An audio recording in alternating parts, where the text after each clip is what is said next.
All right, welcome back, everybody, to the Blueprint on How to Turn Goals into Achievement podcast for entrepreneurs.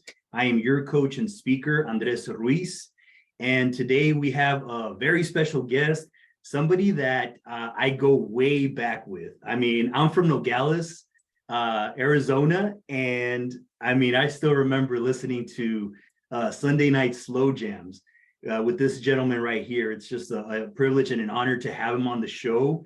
And his name is Randy Williams, aka R Dub. I know him as R Dub, and I mean, he is just somebody who has done a lot in radio, and he's the creator and producer and host of the internationally syndicated radio show Sunday Night Slow Jams. I mean, it's currently playing on over 200 radio stations, 14 countries. And another thing that's really cool about this guy is that he's traveled every country. Like that's something that is, I don't know if anybody else who has done something like, look at that. He's on the map. Boom, boom.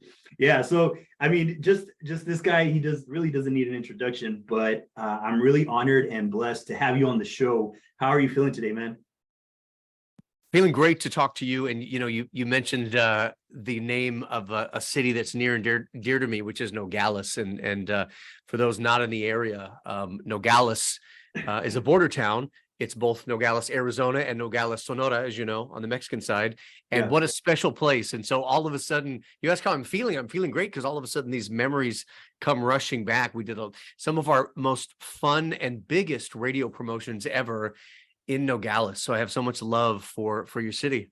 Thanks, man. I appreciate it. Yeah. And definitely Nogales has a lot of love for you, for sure. I mean, I still remember being up at night, listening to the slow jams back in the day where internet was not exactly at its peak, but I remember listening to that, being on the phone with the girl, listening to the slow jams and all that good stuff. That was when the block, that phone like was a block. So I had that, and man, it was just like really good times that I remember. You brought a lot of good times for myself personally and a lot of friends.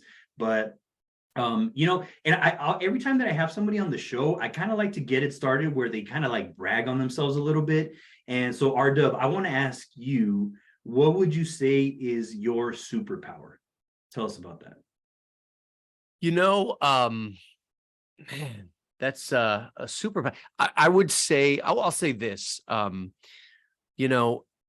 work in radio and a little bit of TV, but I'm in media, and there are so many more people with so much more talent than I have. I have a very small amount of talent, I believe, but I believe my work ethic and my hustle is unmatched. I tell people, and I kind of joke, right? I'm not too serious about it, but I say, look, I will outwork anybody. So, and by the way, I don't feel that this is a competition, right? I want us all to win.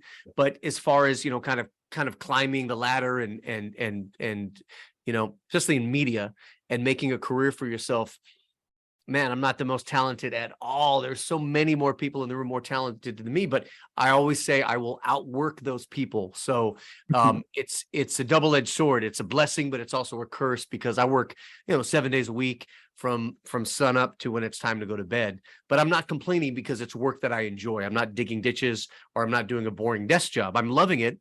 But the fact is I work 7 days a week. My friends think I'm crazy. I live in San Diego now. And, the sad thing is I don't get really to enjoy the beach or enjoy this weather or go hiking or do all the beautiful things in San Diego because I'm always working. But that's the answer. I guess my superpower would be I work hard all the time. Even in my sleep, my mind is going.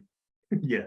No, man. And like you said, you're doing work that you love, man. And that is just a true blessing to be able to do something that you love. Like when you said desk job, I kind of had a flashback of when I used to work at a call center, and it kind of gave me the chills right now just thinking about it. But it's really important that you're doing what you love, because when you're doing what you love, it's really not work, man. It's just passion, and I can hear it in your voice. I love your energy. You have a lot of enthusiasm, which I think that's a gift in itself as well. And because a lot of people don't have that because they're not doing what they love. And so thank you for sharing that. And I definitely do agree with you, what you said. But, kind of like to get things started, I want to ask you, when you had this idea of doing radio, like before like before you were doing that, like kind of like what were you doing and what got this started of you being on the radio? I was very blessed to start when I was 15 years old, which is, almost unheard of.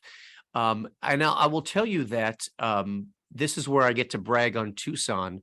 All my dreams came true the moment I moved to Tucson, Arizona. I grew up in Los Angeles as a boy. I was living in Florida, Orlando, Florida for 2 years, 8th and 9th grade. Those 2 years were the years that I developed my love of music, my passion of music. I had heard that growing up as a kid that, rap music was bad. So I kind of, blocked it out. Oh, my dad said rap music's bad. So I'm not going to listen. And then one morning I turned on MTV and they had a Tribe Called Quest on and it was over. Then my love for hip hop music, although I'm a slow jams DJ, my love for hip hop and then eventually R&B was full blown.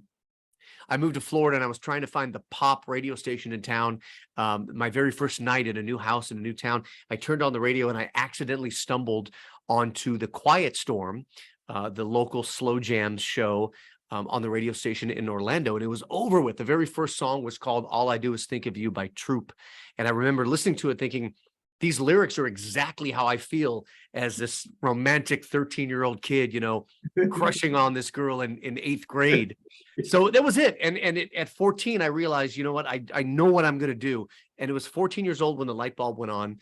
And I realized there's a job out there. There exists a job that will pay you to do my two favorite things, which number one, talking, and number two, playing music. Like those two things can coexist and you can get paid, because up until then I was getting in trouble for talking at school. I was always getting sent to the principal's office, trying to make the girls laugh in class and cracking jokes. And I was going broke because I was going to the record store every Saturday to spend all my allowance on the latest CDs and cassettes.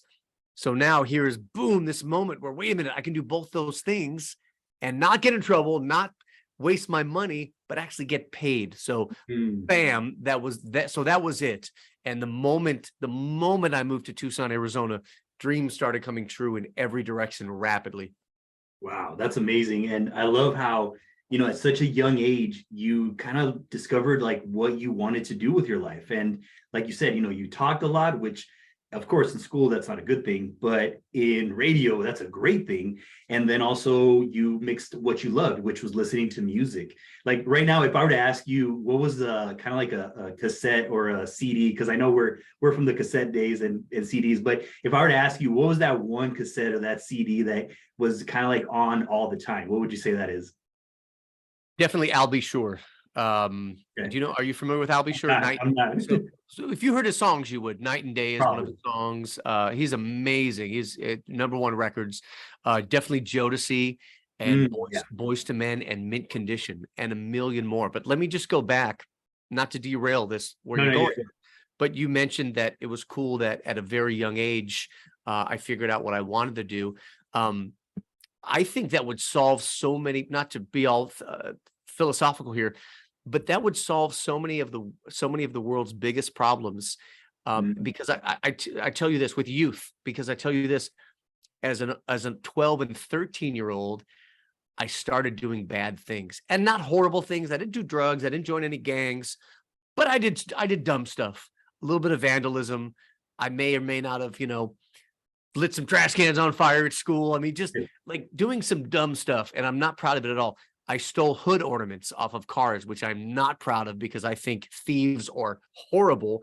So I'm not proud of any of this stuff, but I'm bringing up the example is I started to do bonehead things at 12 and 13 years old. I'm not sure why. Maybe it's part of, growing up into a man, your hormones, and you don't have an identity, and I don't know why, but I did dumb things. And looking back, man, that only would have escalated had I not found a direction to put all my energy in. So I bring that up because, man, if we could help our youth and our kids get inspired early, they can avoid that. All of a sudden, I stopped doing all that stuff, and my grades went from B's, C's, and D's to straight A's. The moment I had crystal clear vision what I wanted to do.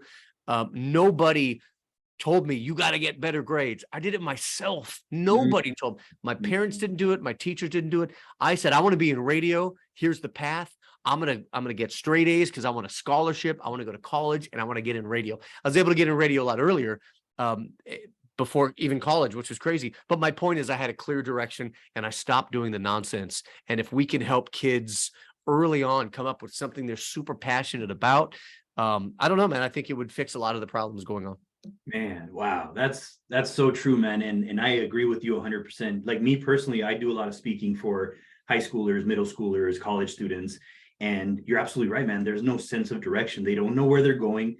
And when you don't know where you're going, you make a lot of bonehead, mistakes. And that's what I did too. Had no sense of direction. Even in my 20s, I was still making a lot of mistakes because I just didn't know where I was going. So in regards to like that right there, man, how you said having a sense of direction for people out there that are thinking about like, man, I just don't know where I'm going. Where do I go? What do I do with my life? Like, what advice would you give to those people that maybe they're not even like kids, they're 20, 30, 40 years old, but they want to do something with their lives? Like, what kind of like, tips would you give those people to just get started? I have one major tip, and it's kind of like the whole climax and I'm going to give you a spoiler alert nice and early, but you ask. So, I mean, here it comes. I'll get to the big tip in a second, but the prelude to that is, and this is nothing new, right? Everybody says, follow your passion, but that's truly it. I mean, honestly, unless it's, and I'm not saying don't go for it, but there are some things that are a little bit harder to reach, right? It's going to be hard to be the next big rapper like Drake or Lil Wayne or whoever the biggest rappers these days, or a basketball star. I mean, those are a couple of the things that, okay, that may be out of reach for most people, but think about some of your other passions, whether it's working on cars, whether it's writing, whether it's performing, acting, fixing things, whatever. You hone in on your passion. And so that advice that's generic because everybody says that, and that's nothing new. But here's the big truth bomb here that I'm going to drop. It's my favorite story ever. And it's how I got into radio at age 15. And before I tell you the advice, you'll figure it out from the story. I must tell you the quick story of how I figured this out early. I'm 15 years old. I'm in Tucson, Arizona. I'm working doing landscaping part-time. I've been working since I was 12 years old. I quickly realized you make a lot of extra money than your allowance if you actually go work for somebody. So I'm doing landscaping in 115 degrees in Tucson, Arizona. Do the math. It sucked. And I came home, 15 years old, and I came home one afternoon, and my dear mother, God rest her soul, who always supported me, she holds up the newspaper, the Arizona Daily Star. She knew I wanted to be in radio, and she said, "Randy, look, there's an opening for a mobile DJ for an entertainment company, not a radio station, but a DJ company. There's an opening, and I think you should apply." This was back in the days when there were newspapers, right? Yeah. And the newspaper ad basically said, experience preferred, but not required. So she says, here you go. You should call. I think this may be your break. And wow. I looked at my mom and I laughed and I said, "Mom, thank you so much, but there's no way I'm going to call. I'm only 15. I had zero experience, man. They got professionals over there. Thanks, but no thanks. Why would I even embarrass myself?" And I forget about it. And case is closed, move on.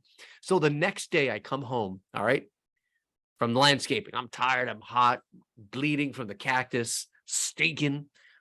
She says, "I have good news." This is my mom. She says, "I have good news." I said, "What?"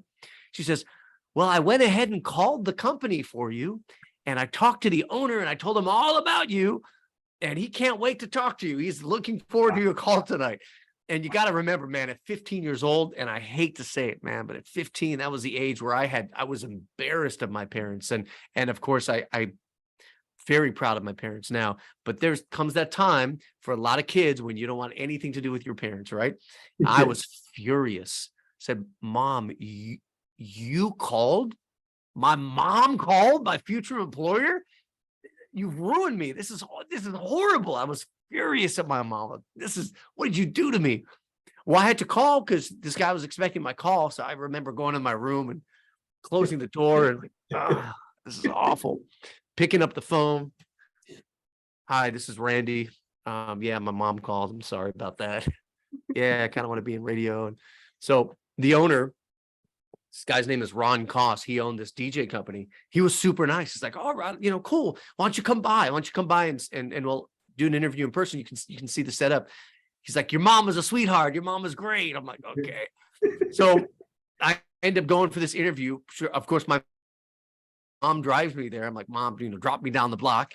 And so I show up to this guy's studio, and sure enough, leaving is this like lady who's probably in her late 20s, but to me, that's an old person.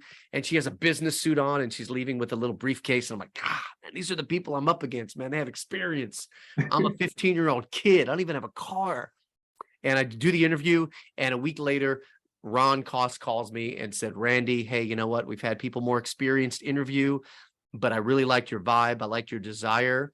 I liked your passion. And I want someone that I can mold kind of, you know, in my way and teach my way. So you're hired. And so at 15 years old, I was hired as a professional DJ.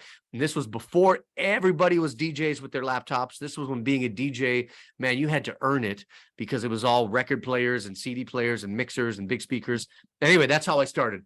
And so the lesson there that I took and ran with my entire life, which has been, I think, my key to success.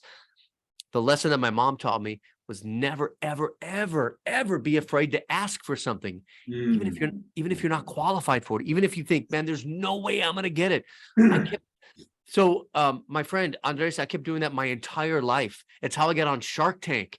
And when I applied for Shark Tank, even my mom was like, "Why are you applying for Shark Tank? What are you going to do?" And I said, "I'm going to talk about my slow jam." So I got hired on Shark Tank. I got hired as a program director in Los Angeles from Tucson, which was a huge deal. So I often ask for things that I'm not qualified for. That's my advice, man. Ask for things, even if you're not qualified for. If you show your true intent and passion and love, and that you're a hard worker, that will carry you farther than you'll ever think that you know. And even today, now I'm sitting behind the desk. Now I'm the boss at a radio station. I'm the program director. And I call them kids, right? Because they're the young, you know, street promo kids that come in to do promotions for us on the street, to do the hard work, to do the landscaping, right, of radio. They're out there busting their butts. The ones that come in my office and say, man, I want a chance. And I know how do I do this? Or those people excel. Dude, nobody asks. Like, that's just a secret. They don't know the secret. Some of them do. But if they only ask, like, I need people, but it's the people that are asking, you know, the open mouth gets fed, right? So man, Andres, that's been my secret with everything. I just ask for stuff. And not, by the way, 99% of the things you don't see never makes the episode, because they say no. So I just move on. But every 100th time I get a yes. I'm like, oh, really? Yeah. Okay. And then we do it. Dude, that's it. Fire. Like, that's golden nuggets right there that you just dropped. For everybody listening, man, the ask, you know, a lot of people are so worried about getting rejected. And, you know, we talked a little bit about the youth earlier, and every time I ask the youth, why don't you ask for help? I don't want to look dumb. I don't want to like people to think that I'm bothering them.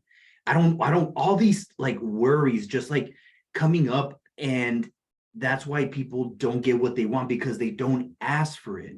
And just that simple advice of just asking, and eventually knowing that, yeah, you'll get 99 no's, but that 100th one could be the yes, and it could be the one that could change your life. So that's powerful stuff you just shared, man. But before our call, I don't mind saying this. I literally asked Usher, you know, the artist Usher. I literally asked Usher for something. I can't tell you what I asked him for, because it's a grand plan. It's a promotion. It's a cool scheme I'm coming up with. Awesome. No, I literally asked. I put pencil to paper. I opened up a Word doc. I'm like, here's my plan. Here's what I want to do. I want to promote your album and your project. But this is what I'm asking from you. And again, I may get a no, but it definitely won't happen if you don't ask. So. Man, that's such good advice right now. And everybody listening, you got to rewind all that right there. That story, and that's such a beautiful story about your mom, man. How, you know, she believed in you, man. She believed in you. And tell us the importance of just having somebody like that in your corner that believes in you when you don't. So it's so important. And by the way, not everybody has those people. So sometimes you gotta believe in yourself. I recently went to a nonprofit organization that helps kids transition from foster care when they turn 18, transition to adulthood. Mm, And I realized, wow, I'm actually lucky. Every time I get sad about my mom passing last year, I kick myself in the ass and say, you know what? I was lucky to have such a loving mom and dad as well that supported me, because not everybody has that. It's very important. And if you don't have one, you got to believe in yourself. There's many projects that I did, maybe not even told my mom about, that I just kind of believed in myself. The project behind me, which we'll talk about later, and many other projects. You got to be your own hype man. You got to be your own promotions man. But that also becomes with being checking your ego and having some humility too. There's a difference between believing in yourself but then going out and telling people you're the greatest. Man, that doesn't get you anywhere. And I get, as someone who is a program director for radio stations my whole life, the local rappers that contact me that tell me that they're the greatest. Like, I know that's part of your lyrics and stuff, but don't come at people saying you're the greatest. Come at people saying, I want to be the greatest. I love this business. I would love to work with you. I love what you do. You see what I'm saying? Yeah. So there's you got to be, proceed with caution. Yeah, you got to ask for it, but you got to have some humility. You know what I'm saying? And invest in the person you're asking for something for. Know about what they're doing. Don't just when you interview for a job, and I didn't learn this till late in life. When you interview for a job, do some research and come there and sell yourself on how you can benefit, not just how great you are, but how you love their team and how you want to be a part of their team. So Absolutely. Yeah, man. That's so true. And you're absolutely right, man. Just and I love, by the way, all the work that you're doing. Like, for example, with those kids coming out of foster, because I used to work with foster kids about 5 years ago, and just seeing them leave the foster home and then just kind of like saying, where am I going? What am I going to do? And just having something that helps these young men go from foster care to now knowing where they actually are going and being self-sufficient, just teaching them those little important skills like soft skills, teaching them just how to like believe in themselves, teaching them about goal setting. That's just a beautiful thing that you're doing, man. And that just goes to show that this pursuit of your dreams, not only did it help you with your dreams, but it is also now giving you the opportunity to help others along the way. And can you speak on that a little bit about how, like, when you pursue your goals and your dreams, how not only does it give you that satisfaction of doing what you love, but it also starts to help you go in the direction of a purpose where you're helping other people as well. Can you speak on that? Speaking of helping other people, I remember, and even it still happens to this day, but I remember as a kid, 15, 16, 17, when I got that first job, and okay, it's time to get into radio. And I would call and write radio stations, asking for a job, asking sometimes just for a tour. I'd visit Los Angeles to visit my grandparents, and I thought, oh, how cool would it be to get a tour of a station in LA? And I can't tell you how many phone calls at the time. There was no email. Phone calls and letters went completely unanswered, and how bad that made me feel. I was in love, and I still am, but this was like a new love. I just gotten into radio. I'm 15, 16 years old now, 16 because I had my license, and I was in love with the medium of radio. And I'm living in Tucson, and LA is where the big radio was at, like the huge stations. And I remember the disappointment of, I was only in LA for maybe 2 weeks visiting my grandparents, and not getting a call back, and calling and leaving a message. I didn't even think there was voicemail back then. It was like 92, 93, calling, leaving messages with the secretary of, hey, can you please, can you tell the program director, I'm only in town for a week. Is there any way can I visit the station? Can I get a tour? And there were so many instances where I was just completely ignored. So one of the vows that I told myself is, if I'm ever in that position, I will never ever ignore that person who asks. So, for example, here at the radio station, we would never deny a tour. We give tours all the time. If anyone ever wants to speak to me about whether they're my age or they're a kid just starting out, if they ever want to talk about radio or pick my brain about a career, man, I'll always call them back. I'll always listen to them. I'll always give feedback. So for me, that's how I like to think maybe that I've helped others. And then I'll hear back from them like, wow, you're the only one that responded. I emailed, 5 radio stations and you're the only one. And actually our whole radio station here in San Diego, we're a locally owned group. We pride ourselves upon that. We get back to everybody and we do the things that the big corporate radio stations normally, maybe they don't have the staff or the time to do it. We'll always do that. I was on a Zoom meeting an hour ago, and someone walked by, hey, so-and-so here, they're here to pick up a prize. They want to meet you. And I told the guy on Zoom, like, hey man, just hang on a second. I went out, took pictures, hugs, everything.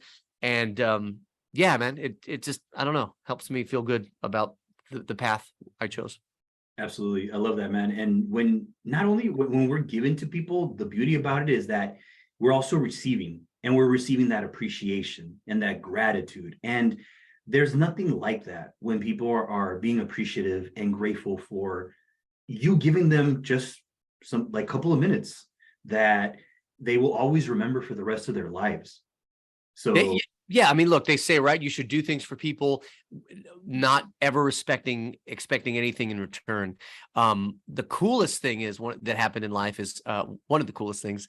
That story about Los Angeles, one DJ actually called me back and said, hey, I got your letter. I'm glad you're listening. Come sit in on my radio show next time you're in town. So sure enough, next time I came to town, 16 years old, I remember borrowing my grandmother's Chrysler LeBaron and driving to 92.3 The Beat and sitting in on this gentleman's late night slow jam show. I just sat in the studio and watched, man, and I was in awe. Like Los Angeles, one of the biggest radio stations in the world, and nobody would let me in. Nobody would contact, but this guy did. So wow. I'm here in his studio watching his show. I'm like, wow. We became great friends afterwards. And I ended up, so that same radio station, 15 years later, I ended up being the program director of in LA, that station. And I called him and hired him. I said, hey, I want you to come back. Cause he had left a long time ago. I said, hey, do you want to come back? And so I hired the guy that called me when I was just a 15-year-old wanting to see radio. So, dude, that's a beautiful story, man. Thank you for sharing that. And just like, wow, it's very touching to hear that, because this man helped you when you were just, a kid starting off and not knowing that it was going to come back to him. You know what I mean? Just this guy, who knows what he was going through. Maybe he was having some challenges at that time, and you called him up. First person you thought about was the person that helped you, and then you helped him.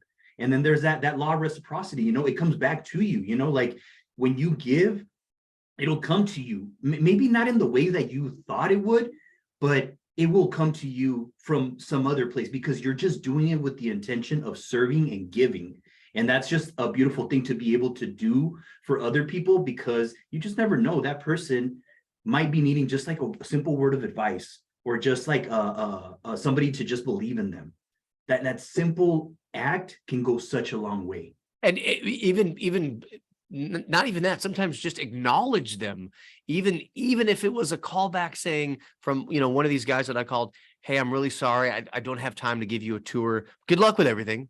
Even just acknowledging, but completely ignoring someone. I mean, I get some ridiculous requests on my email every week, stuff that I know I couldn't do it if I wanted it to. It's stuff I know nothing about it or whatever, it just doesn't fit, but I'll respond to them and I'll say, I'm sorry, it's not my wheelhouse, but maybe you could talk to so-and-so, or here's an email from someone who may be able to help you. But again, man, we're humans, and I think we deserve the respect to get a response. Absolutely. And I appreciate that. This is such good stuff. And honestly, all this stuff, man, I feel like it's like a mini masterclass that you're just giving these people. Honestly, if you really want to do well in life, these tips right here that RW is giving you guys are nuggets, honestly. And if you really take these with you and apply them in your personal life, in your professional life, you can go a long way with just this information. Like I said, this is like a mini masterclass, not even a podcast. But yeah, man. And so I just want to ask you, I know that you did all these amazing things, but one thing that really stood out was you traveling, man, and doing all this travel. I mean, you're doing radio, you're doing stuff on the radio, all this good stuff. But like, what inspired you to just travel all over the world? Tell us a little bit about that, man. That's really inspiring. Man, it's like a drug because it's addicting. And I'll try not to talk too long and be super concise, but you just ask a topic that we could do like 3 hours on. But just I'll try my best to be brief. Ever since I was a kid, growing up in the suburbs of LA, I liked crossing boundaries. And so I grew up in the suburbs of Los Angeles, middle class neighborhood. But my school was what's the word for it when they bus in, not integrated, but they would basically bus in students from the inner city to my school, which was in a middle class neighborhood. So I lived in the Valley, right? And I had classmates from East LA and from Compton and from Highland Park and from areas that maybe weren't as nice as the suburbs. So yeah, integrate or assimilate the schools. So they put the schools together. I remember in 5th grade, man, basically, and I could walk home because I lived in that suburb. But I remember like being a stowaway on the bus and going to spend the night at my friend's house that lived in like Echo Park or East LA. And I don't even remember why. To me, it was different. Now, all of a sudden, I'm 10 or 11 years old. I've never been out of my bubble. And I'm in Highland Park. I'm in Echo Park. I'm in East LA. I'm at my friend Alex Bautista's house. And his mom is making this Mexican food that I've never had before. And I'm hearing music. And honestly, part of it's a little scary, but it was exciting. I'm like, whoa, this is like not my world. I didn't realize it at the time, but I gravitated towards things that were different. And same way in Tucson, Arizona. Are you in Tucson now or Phoenix or where are you? Yeah. Tucson? Yeah. You may be too young, but did you ever cruise South 6th Avenue when you were young? Oh, it was more like Speedway. That's funny you say that. So when I was a kid, the white kids cruised Speedway. I'm generalizing, of course. There were people of all colors.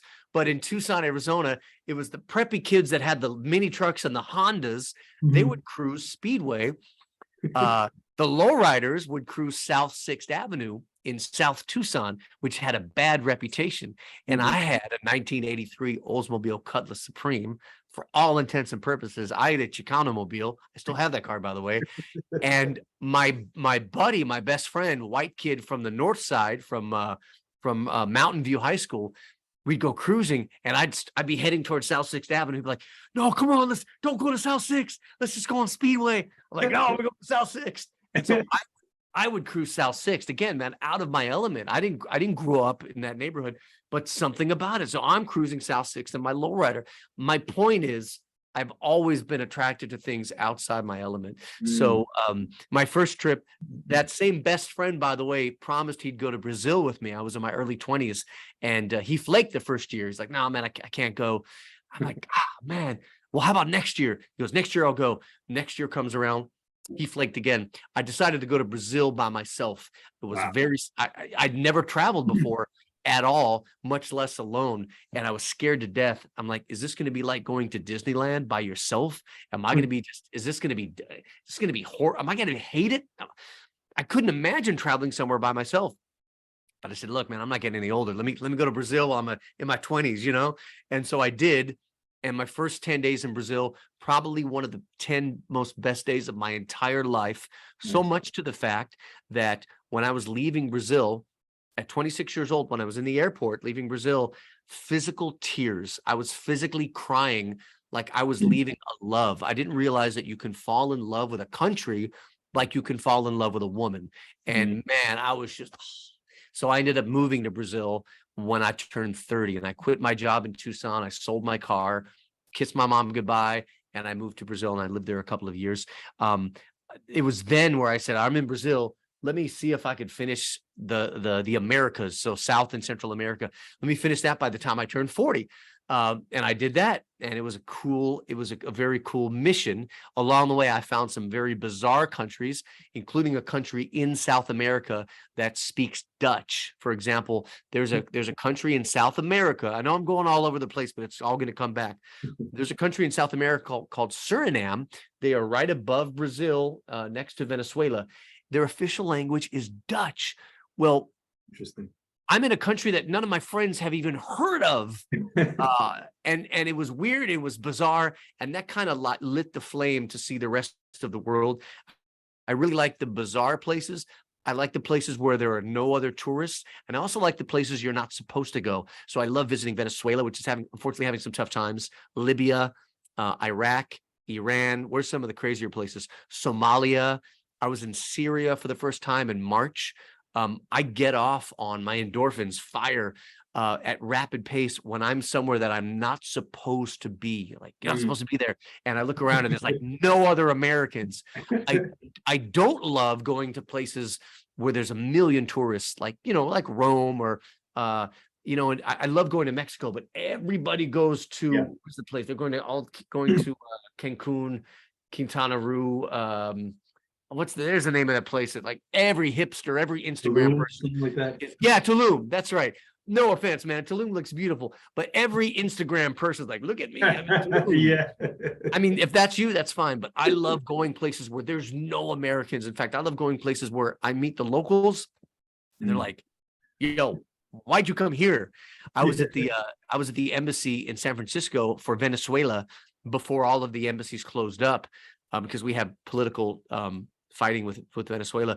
But I was at the embassy, so I was with a bunch of Venezuelans, and they found out that I was American and I was going to visit Venezuela, and they're like, "Yeah, don't go to Venezuela." I'm like, "I'm going."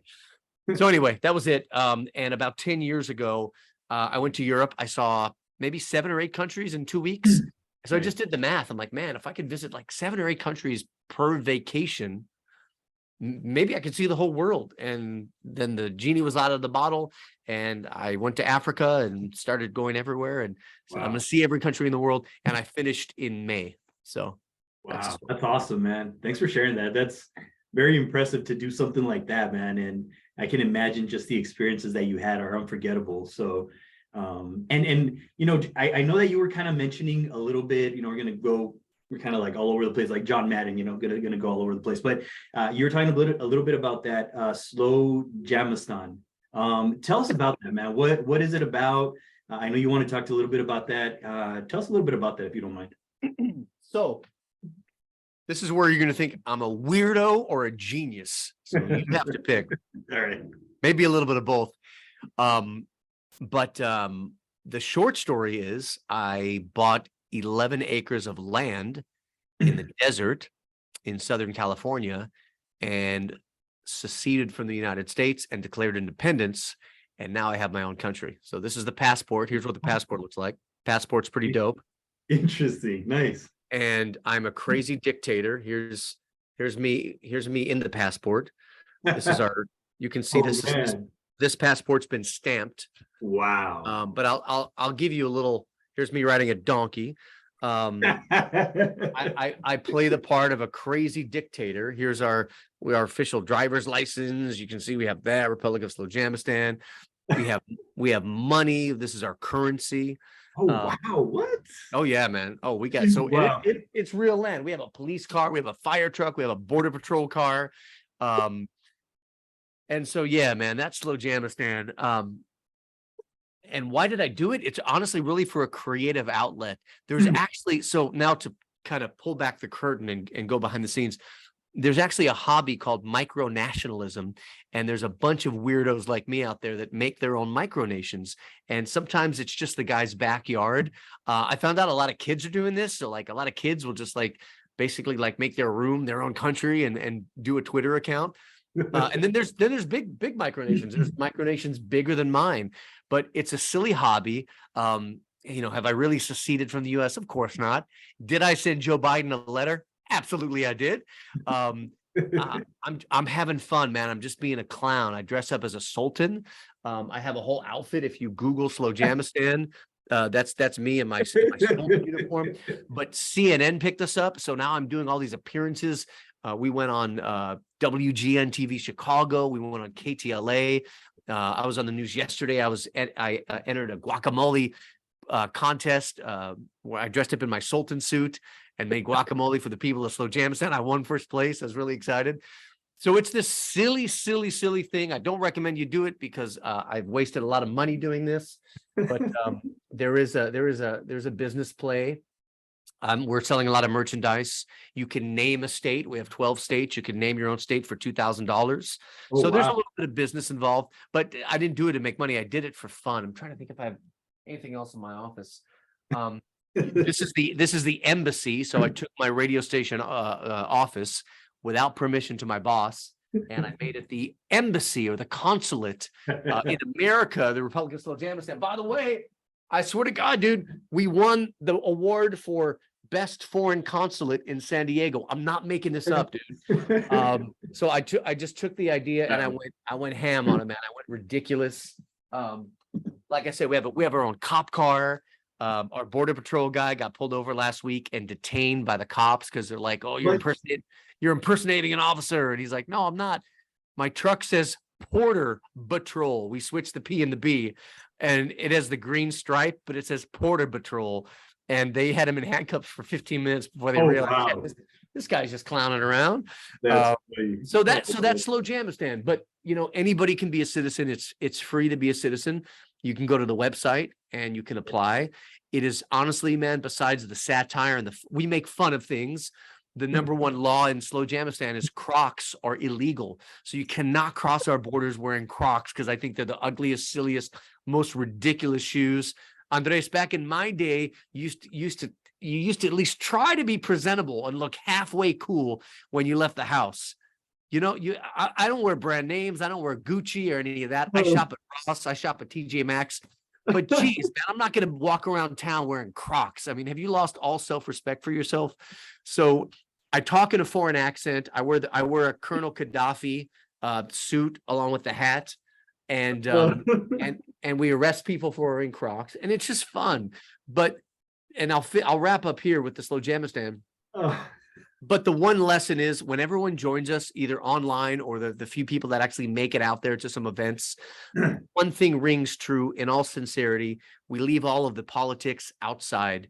And so I've never seen this generation or this time in our life where everybody hates each other. And man, you open up your Facebook your Instagram or whatever, the very first thing you see every morning is people fighting, people hating each other, family members, coworkers, friends, not speaking to each other. People don't even dialogue anymore because you're either on this side or on that side.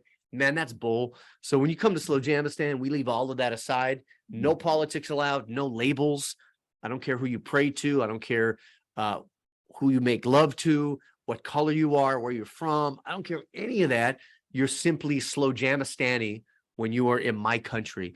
And my hope is that, sincere, man, my jokes aside, my hope is that America and the world, but especially America, takes note, because a long time ago, we were all Americans. No matter how much we hated each other's politics, we were all Americans.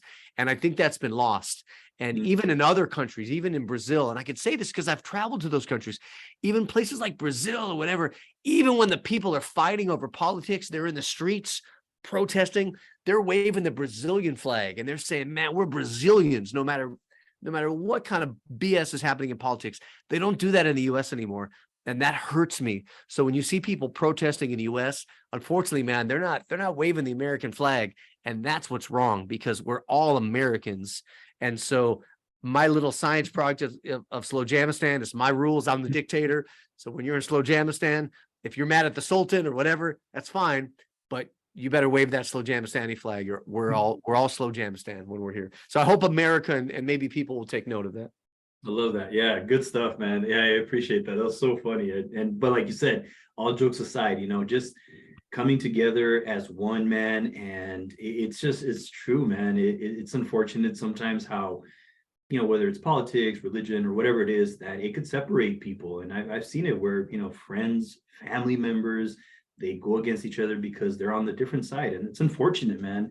I wish that we could have more people that were willing to just put all that aside and just bring love, because I really believe love will always conquer the fear, because I think a lot of the reasons why people do these things is out of fear. And I really love your message, man. And, I really appreciate what you're doing and what you've done, man. And this was great to have you on the show. And just for the people out there listening, man, that, are just out there, trying to just do something, just do something that is gonna maybe change their lives or somebody else's life. Like any final words that you just want to give them, just anybody that's listening, that's just to inspire them. Yeah, and before we do that, sorry, just this is like my $1 million idea. I hope Yeah, someone's listening in politics. Going back to what you were saying about the fighting, everyone wants to be everyone wants to be labeled. My God, dude, everyone has a label, man. But especially you're either on this side or on that side. You know, the whole. I watched an interview with Ice Cube the other day and Tucker Carlson. They sat down together, and Tucker Carlson, who's obviously on the right, was asking Ice Cube like, you know, wow, I can't believe you're sitting down with me. And Ice Cube's like, yo. I loved Ice Cube for this. Ice Cube's like, I'm a free thinker. I'm an independent thinker, and they don't want you to be an independent thinker. They want you to be on this side or that side. And Ice Cube was talking about, no, dude, I'm an independent thinker, and some people won't mess with me anymore because I'm an independent thinker. But you know, F all that. I'm me, and I'm going to be an independent thinker. I think this would be amazing, man, for our country, for the next president, and I don't think it'll ever happen, for the next president to pick a vice president from another party, from the opposite party, meaning having a and here I am talking politics, but I think this would work. Have a Republican president and a Democratic vice president, or vice versa, with the message being we're going to unify the country first. I think that would be amazing, because the way this country is going, man, it's horrible, man. And so anyway, that's my little idea. This country needs to be unified. This whole back and forth of every 8 years or every 4 years, it's someone else. And I think now's the time, man, for the independent party, or for people to be independent and ditch their labels of Democrat or Republican. I think now would be a great time. Closing words is thank you. If anybody watching this has ever listened to my show, supported me, thank you so much. I have so much. I like to think I overflow with gratitude. I am so lucky to be doing what I'm doing so many years. I hope you'll listen to my radio show. It's on 5 nights a week in many cities, including in Tucson and in Phoenix, Arizona. And all you have to do is go to slowjams.com, and you'll find a list of all the cities and stations and times that you can listen. You can listen on your phone, etc. Parting words would just be kind of a repeat of what we talked about earlier. And that is, you know, if you feel like you're stuck or there's something you want, man, just go and ask for it. Do everything you love with you know, unrelentless, or relentless is the word. I'm sorry. Do everything you love with relentless passion and vigor. Do it because you love it. Try to fit in time to do things you love, even if you're working a boring job, maybe on the weekend or maybe on the weeknights. Try to cultivate a hobby or something you love until it becomes something you're making a little bit of money from. Now with the internet, it's more possible than ever before. All of the opportunities, whether you want to make a record and put it out on Spotify or YouTube, or you make things and you want to sell it on Etsy, there are all of these opportunities that have never, ever existed before that exist now because of the internet. But don't be afraid to ask for even things that you're underqualified for. You'll be surprised. You'll get a yes, and you'll be so blown away about it. And then it's addicting. And then you just keep going and going and going. But finally, if you ever want to reach out to me, I'm easily found online on all the platforms. Even have a TikTok now. I don't do the silly dances, but I have a TikTok. But I will respond to your DM. I really will. So Awesome. Yeah, and he will. Like, I mean, you know, he's a great guy. And you know, I just want to say, man, thank you so much for your time. I really appreciate you, and thank you for the masterclass. Honestly, this was like absolutely amazing. And everybody that's listening, rewind this, like watch it a couple of times, because this man just gave you some major game that will change your life. And if you listen to what he said, you'll get what you want, really. And it's just amazing how sometimes it's very simple, but it's very difficult, because sometimes our mindset is still with those old beliefs, but you can overcome it, you can do it. And I also want to say just thank you to R-Dub for being on the show, man. I appreciate you. And I also appreciate you, the audience, for listening. I hope this was helpful for you. And we will be seeing you on the next episode of the Blueprint on How to Turn Goals into Achievement podcast for entrepreneurs. Peace. Have a good one.